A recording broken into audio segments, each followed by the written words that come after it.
Hello guys, welcome back to my baby girl YouTube channel. ഇന്നൊരു Sunday ആയതുകൊണ്ട് തന്നെ ഞാനും ചേച്ചി എവിടെയെങ്കിലും ഒന്ന് പുറത്ത് കറങ്ങാൻ പോയാലൊന്ന് പ്ലാൻ ചെയ്തായിരുന്നു. ഒട്ടും വൈകാതെ തന്നെ ഉറങ്ങിക്കിടക്കുന്ന ചേട്ടനെയൊക്കെ വിളിച്ചു വിട്ട് ഞങ്ങളങ്ങനെ പോവാ ഗൈസ്. എന്തായാലും പോവല്ലേ. അപ്പോൾ ഏട്ടൻ്റെ ഒരു ഫ്രണ്ടിനെ കൂടെ വിളിച്ചായിരുന്നു. ആളും കാറും കൊണ്ടുവന്നു. വേറെ എവിടേക്കല്ല കേട്ടോ, ഒന്ന് പുറത്ത് പോയി ഒന്ന് ഫുഡൊക്കെ കഴിച്ചിട്ട് വരാമെന്ന് ഞങ്ങൾ പ്ലാൻ ചെയ്ത്. അങ്ങനെ ഓരോ കഥയും പറഞ്ഞ് പാട്ടും കാറിലൊക്കെ വെച്ചോണ്ട് അങ്ങനെ പോയിക്കൊണ്ടിരിക്കുന്നത് നിങ്ങൾ കാണുന്നത്.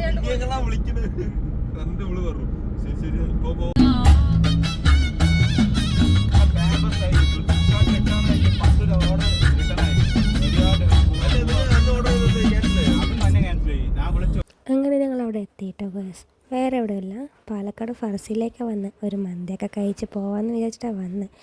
പക്ഷെ എല്ലാവരും നെട്ടി നിൽക്കുന്ന കാഴ്ച ഗേൾസ് നിങ്ങളീ കണ്ടുകൊണ്ടിരിക്കുന്നത്. ഫുൾ തിരക്കായിരുന്നു. സൺഡേ ഒക്കെ അല്ലേ, അവരും അതുപോലെ പ്ലാൻ ചെയ്ത് കാണും.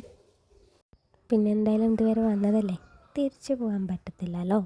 അങ്ങനെ ശരി, കുറച്ച് നേരം വെയിറ്റ് ചെയ്ത് ഞങ്ങളങ്ങനെ ഹോട്ടലിലേക്ക് കയറി. എന്താ കഴിക്കാമെന്നൊക്കെ നോക്കി ഞങ്ങളങ്ങനെ മന്തിയൊക്കെ ഓർഡർ ചെയ്ത് കഴിച്ചുകൊണ്ടിരിക്കുക കേട്ടോ. പിന്നെ പാലക്കാട് എവിടെയെങ്കിലുമൊക്കെ ചെറുതായിട്ടൊന്ന് റൗണ്ട് അടിച്ചിട്ടൊക്കെ പോകാമെന്ന് ഞങ്ങൾ പ്ലാൻ ചെയ്ത് വന്ന്. പക്ഷേ എന്താണെന്ന് വെച്ചാൽ ചേട്ടൻ്റെ ഫ്രണ്ടിൻ്റെ ഒരു കുഞ്ഞവയും കൂടെ കയ്യിലുണ്ടായിരുന്നു. കുഞ്ഞിന് 9 മാസം ആയിട്ടുള്ളൂ. സോ അവളെയും കൊണ്ട് പുറത്തങ്ങനെ കറങ്ങാൻ പോകുന്നത് ചെറിയ കാര്യമല്ല, കുറച്ച് ടാസ്ക്കാന്ന് തോന്നി. എന്താണെന്ന് വെച്ചാൽ ഞങ്ങൾ നൈറ്റാണ് ഫുഡ് കഴിക്കാൻ ഇറങ്ങിയത് തന്നെ. അവളിതുവരെ ഇങ്ങനെ നൈറ്റ് എവിടെയും കറങ്ങാൻ കൊണ്ടുപോയിട്ടില്ല. അപ്പോൾ അവൾ കരയോ അങ്ങനെയുള്ള ചെറിയ ടെൻഷൻ കാര്യങ്ങളൊക്കെ ഉണ്ടായിരുന്നു. അപ്പോൾ പിന്നെ വേറെ ഒന്നും ആലോചിക്കാനൊന്നുമില്ല ഗൈസ്, കഴിച്ച് കഴിഞ്ഞു. അങ്ങനെ കാറിൽ കയറി നേരെ വീട്ടിലേക്ക് തന്നെ പോകാമെന്ന് പ്ലാൻ ചെയ്തു. അതിനിടയിൽ വേറെ 2 കുഞ്ഞുങ്ങൾ അവൻ്റെ അച്ഛനിട്ട് ഓടിപ്പിച്ചുകൊണ്ടിരിക്കുന്ന കാഴ്ചയും കണ്ട് ഞങ്ങളങ്ങനെ കാറ് എടുത്ത് ഇറങ്ങി ഗൈസ്.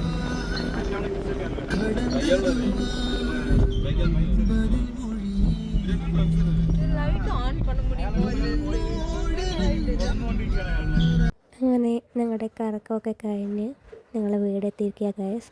കാറിൽ നിന്ന് ഇറങ്ങി പോകുമ്പോൾ ചേട്ടൻ പറയാം, അടുത്തത് എവിടേക്കാണ് പോവുക, ഇതുപോലെ പെട്ടെന്ന് പ്ലാൻ ചെയ്താലേ എവിടേക്കെങ്കിലൊക്കെ പോകാൻ പറ്റുള്ളൂ എന്നൊക്കെ പറഞ്ഞ് ഞങ്ങൾ ബായ് പറയണ കാഴ്ച ഗൈസ് നിങ്ങളീ കണ്ടുകൊണ്ടിരിക്കണേ. അപ്പോൾ ഇത്രയൊക്കെ ഉള്ളൂ ഗൈസ് എൻ്റെ കുഞ്ഞു വ്ളോഗ്. ഇഷ്ടമായ എല്ലാവരും ഒന്ന് ലൈക്ക് ചെയ്യണേ, ഷെയർ ചെയ്യണം ആൻഡ് സബ്സ്ക്രൈബ് ചെയ്യണം ഗൈസ്. അടുത്ത വ്ളോഗിൽ കാണാം. ബൈ.